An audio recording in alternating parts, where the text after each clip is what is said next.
Early on in ministry, God gave me this vision of this model for effective ministry, and the letters are F.I.S.H, which Mm, is where fishing differently comes from.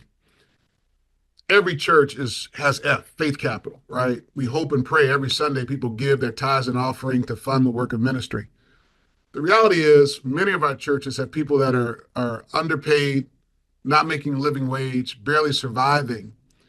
And so the membership model is predicated on people's ability to give tithes and offerings sufficient enough to maintain the building or to rent the building or the space, to pay the pastor's salary, to pay the musicians. The reality is, given the economics of where many of us are planted our ministries, that may not be the case. People are asset limited, income constrained, barely making on their own, and can't really afford to fund religion, right? So the question becomes, so what else, other than what people give in the offering plate, what else are we missing?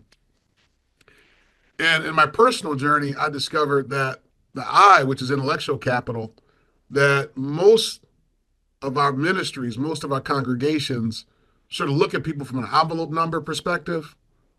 They can give financially. What they miss is, what is the intellectual capital these people bring, right? What is the gifting that they bring? And we don't know how to necessarily tap into that gifting. And what I discovered, churches that actually grow not only expect financial support, but they know how to actually make space for people's gifts, right? The churches where there's the one gift of the pastor or everything's pastor centered, we often minimize the gifts of the people that visit us, the people that are members. The S, which is social capital, many of our congregations are very exclusive, is the word I'm looking for. And so we kind of miss the opportunity. There may be people in our community who may not share our theology, our doctrine, our vision for the church, but do share our vision for the community. And so oftentimes we miss that moment.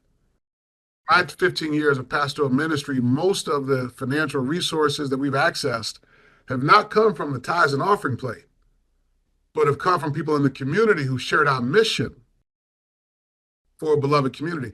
And then finally, the H, which is human capital. I'm often reminded of John the Baptist, who at the end of his life questioned whether Jesus was the one.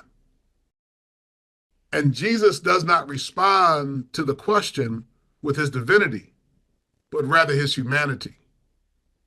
And he talks about what he's done for people. And so sometimes people are wondering, is religion real? Is God real? And we can have debates about theology and divinity, but at the end of the day, I think a church is measured by its fruit. How have people's lives changed, right? James says true religion is care for the widow and the orphan. Then he goes on to say, show me your faith, I'll show you my works, right?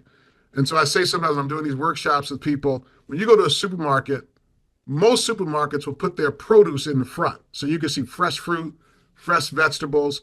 The implication is, if I show you my fruit, you'll believe everything else in the store is productive and fresh and ready. And so I think in the same way, the H in fish is, what's the produce? What's the produce? What's the result of your ministry? If you have 10 members, how are you impacting human lives in your community? Can you demonstrate in human terms, not how many souls saved, how many people baptized, but like, how many people did you feed? How many people did you help in this journey called life? I mm. think what people are really looking for is not doctrinal confessions, not another creed, but can this help me live life more abundantly? And so that's fish, and that's fishing differently. And I think sometimes we just get stuck of trying to fit models. When I came through seminary, everybody's like, just love the people and preach Jesus. I think it's a little more complicated than that.